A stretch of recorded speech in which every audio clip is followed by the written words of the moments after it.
जय गुरुदेव। इस जगत के अनभिज्ञ और अज्ञानी लोगों के लिए महापुरुषों की पहचान करना बड़ा कठिन है। महापुरुषों की अनुभव से पूर्ण वाणी को समझना हर किसी इंसान के बस की बात नहीं। परम पूज्य दादा गुरु महाराज छोटे से गांव चिरोली में रहा करते थे और इतनी सादगी से रहा करते थे कि कोई भी यह नहीं जान सकता था कि वे कितनी बड़ी रूहानी दौलत के मालिक हैं। जब परम पूज्य दादा गुरु महाराज के निज धाम जाने की मौज हुई तो उस समय परम पूज्य बाबा जय गुरुदेव जी महाराज चिरोली ही रहा करते थे। तो सन 1948 का वह समय था।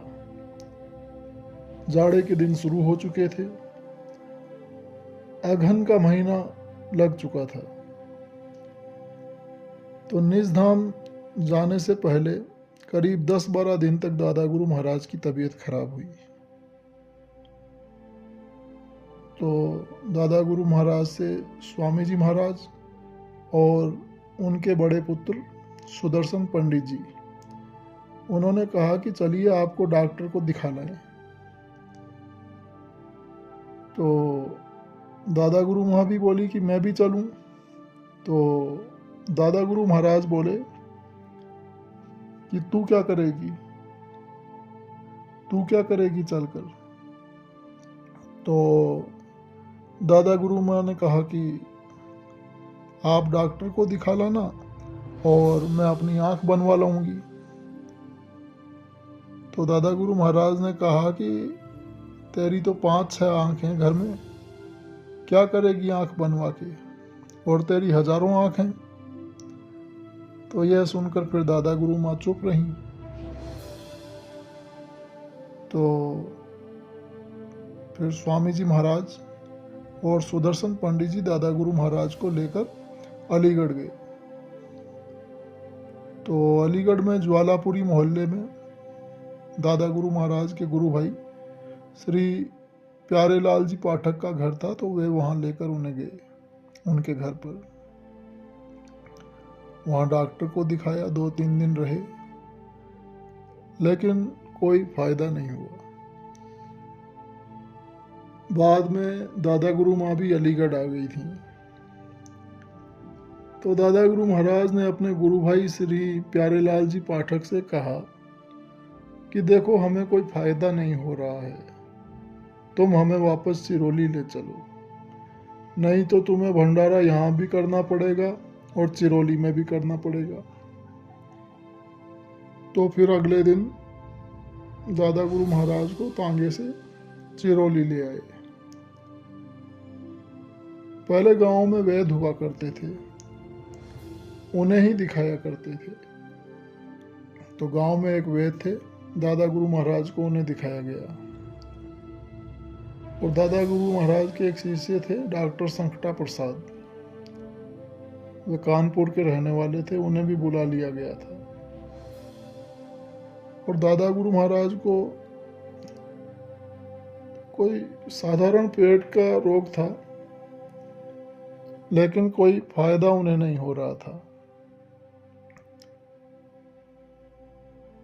तो दादा गुरु महाराज बोले घर पर कि देखो अब हमारा समय हो गया है, अब हमारे पास समय ज़्यादा नहीं है, तो हमें स्वामी जी की वाणी सुनाओ, मतलब राधा स्वामी जी महाराज की वाणी खोलो और पाठ कराओ। 3-4 दिन पहले ऐसा बोले। तो बड़े पुत्र सुदर्शन पंडित जी और मझले पुत्र महेंद्र जी ये पाठ करने लगे वाणी का। अब तो मतलब खूब पाठ होने लगा। तो दादा गुरु माँ बोली कि आप बहुओं को तो नामदान दे दो। तो दादा गुरु महाराज बोले कि तू दे दे नामदान। तो दादा गुरु माँ बोली कि ठीक है, मैं ही दे दूंगी, मैं दे दूंगी नामदान। तो दादा गुरु महाराज बोले कि इनको नाम तो दे दे और इन्हें ये बता दे कि इनका भजन यही है कि घर गृहस्थी में रहे, बाल बच्चों की सेवा करें, सबको संभालें और उसमें से फिर जो समय बच जाए उसमें ये समय निकाल कर भजन करें। इनका भजन यही है। और उसके बाद दादा गुरु महाराज फिर रोजाना सत्संग सुनाते, सभी लोग सत्संग सुनते और स्वामी जी की वाणी का पाठ होता। यह रोजाना की दिनचर्या चलने लगी। दादा गुरु महाराज से पूछा गया कि स्वामी जी, आपके जाने के बाद सत्संग को कौन संभालेंगे? तो दादा गुरु महाराज ने परम पूज्य बाबा जय गुरुदेव जी महाराज की तरफ इशारा करके कहा कि मैंने इनको छोड़ दिया है, ये संभालेंगे सत्संग को। तो उसके बाद दादा गुरु महाराज सभी को रोजाना सत्संग सुनाते और फिर बोले कि अब हमारा समय हो गया है, अब हम जाएंगे, रहेंगे नहीं। तो स्वामी जी महाराज और उनके बड़े पुत्र पंडित जी, सुदर्शन पंडित जी बोले कि स्वामी जी, इस मौज को आप पलट दीजिए। दादा गुरु महाराज से प्रार्थना की तो दादा गुरु महाराज बोले कि नहीं, मौज नहीं पलट सकती। तो ऐसा करते फिर सत्संग सुनाते रहे और 2-3 दिन बीत गए। और फिर एक दिन दादा गुरु महाराज सुदर्शन जी और महेंद्र जी से बोले कि अब हम जाएंगे सुबह 4 बजे। तो जो महेंद्र जी थे, उनके मझले पुत्र, उन्होंने दीवार पर लिख दिया 4 बजे, जो दादा गुरु महाराज की बैठक थी। उस जमाने में घड़ियां वगैरह तो इतनी होती नहीं थी, तो उन्होंने दीवार पर लिख दिया 4 बजे। और फिर सुबह 4 बजे ही दादा गुरु महाराज ने नश्वर शरीर का त्याग किया। तब तक वाणी का पाठ होता रहा पूरी रात।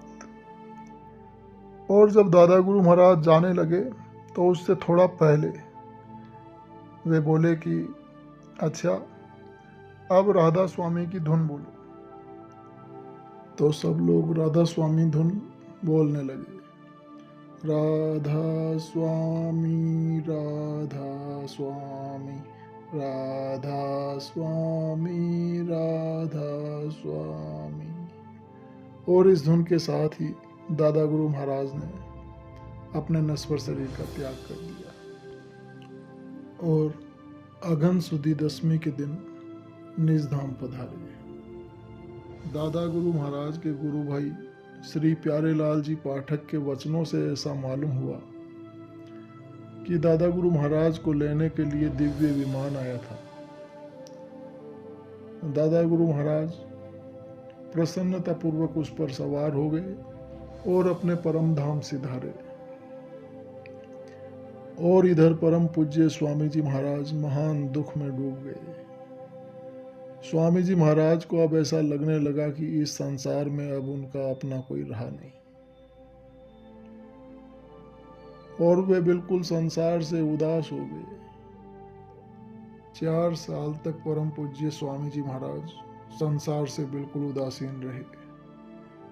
और 4 साल के बाद सन 1952 में बनारस से आम सत्संग की शुरुआत की। जय गुरुदेव।